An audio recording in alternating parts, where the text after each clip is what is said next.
Pizza खाओ, burger खाओ, ये चाइनीज़ खाओ, वो जो 2 हाथ से नहीं टूटे वो खाओ, वो खाना अच्छा है क्या?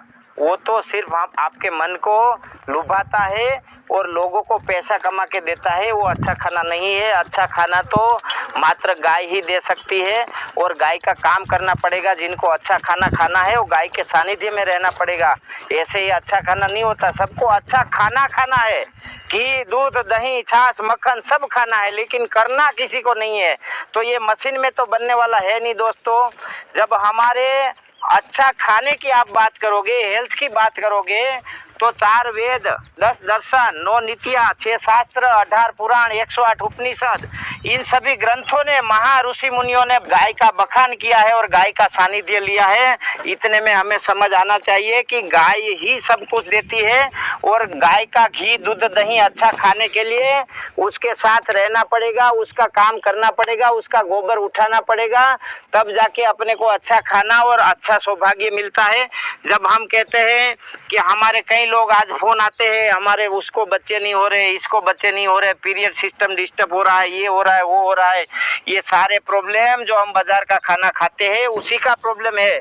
1 साल गाय के घी, दूध और दही, मक्खन पे रह लो, दुनिया की कोई बीमारी आपको छू नहीं सकती। और मैं ऐसा नहीं कहता मेरा ही घी लो, मेरा ही मक्खन लो, मेरा ही दूध लो।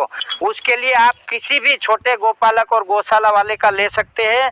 एक बार कोई छोटे गोपालक और गौशाला वाले का साथ दे के देखिए, आपका जीवन ऐसे ही बदल जाएगा। क्योंकि गौ माता की चेतना डायरेक्टली या अनडायरेक्टली कोई ना कोई रूप से आपको मिल जाएगी। जब आप एक कोई सच्चे दिल से गोपालन करने वाले व्यक्ति का सिर्फ आधा किलो घी ले लो एक बार, और उसकी गौ माता के साथ जुड़ी आत्मिक चेतना का जब आपको लाभ मिलेगा, तब आपको समझ में आएगा कि गाय की चेतना क्या है और गाय क्या है। जब अपने ब्रह्मांड के सर्वश्रेष्ठ शास्त्रों ने गाय को बखान किया है, भगवान ने जब स्वयं उसके साथ समय दिया है, तब हम खाली माला आरती करके अपना सौभाग्य मान लेते हैं।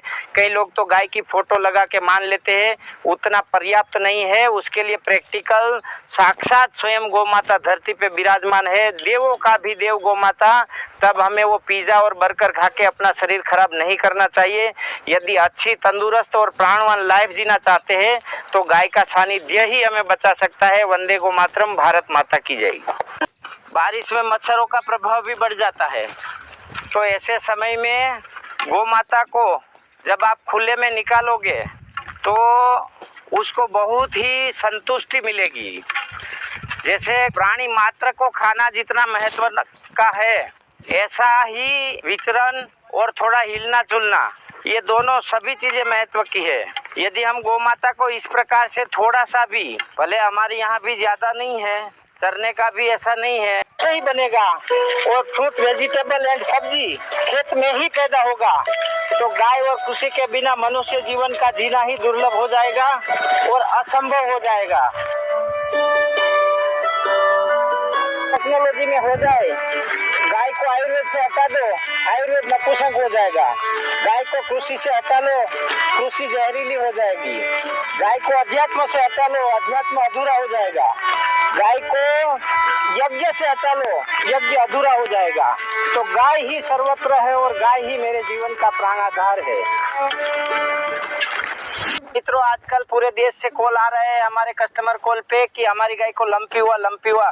तो लंपी में हमारी बहुत सारी अलग अलग वीडियो है, फिर भी मैं आज बता देता हूँ कि लंपी वाली गाय को 100 ग्राम काली मिर्च, 200 ग्राम गाय का घी और 100 ग्राम शक्कर मिला के खिलाओ। शरीर में जो चमड़ी में फोड़े हुए उसमें तुरंत आराम मिलेगा। उसमें आप 100 ग्राम हल्दी भी मिला सकते हो और फिटकड़ी के पानी से पोछा लगाओ, उससे और लाभ हो सकता है। इन्फेक्शन दूसरी जगह फैल नहीं सकता। तीसरा, उसको रोकने का कुदरती तरीका है पलंग कसायदी धूप। पलंग कसायदी धूप का दिन में 3 से 4 बार आप धुआं करो, उसका धूप जहाँ तक पहुँचेगा